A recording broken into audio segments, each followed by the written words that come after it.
จะถอนก็ทันนานๆยังได้พอกันกล้วยห่วยได้สวยแดงเนี่ยแดงดีดนี่แหละมันต้องแบบนี้เจ้าจะกินหลายได้มันจะเหยมีใครกินน้ำเฮามั้ยของมักค่อยเลยสวยแดงแล้วเสียบเนาะโอ้เสียบท้องมาทันเสากินกล้วยหอยแล้วผู้เวนนี่ก็ตำมาหุ้งเวนนี่ก็ได้อย่าจมนะก็กินไปนี่แหละหอยก็หอยอยู่นาเฮามาหุ่งก็หุ่งอยู่นี่เด็กมันได้มันสิเบิดหูอยู่แม่ยามมันกับป้ามันใหญ่กว่านี้จะไปเอามันก็ได้ดอกมึงอยู่ห่อนี่มึงบ่ได้กินดีซ้ำนี่ซ้ำกูว่าหั่นโอ้มันบ่ได้กินกันเขาก็ไปสร้างอาหารตามสร้างกินก็ได้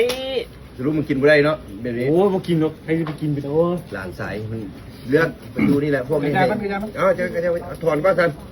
นานๆยังได้พอกันแม่นบ่ถอนก่อนกินบ่ได้อาหารแบบนี้นะพ่อแม่มันเลี้ยงมาดีอยู่กับนามันเลยสิแหละกล้วยหอยกินได้เยอะเลยเพื่อนเนาะหมูเป็นอย่างดอกกินได้คือกับเพื่อนเด้ใช่เพื่อนนี่โอ้บวกเดียวเอินกูเพื่อนสองบวกสิบุลูกหัวผมบอกโห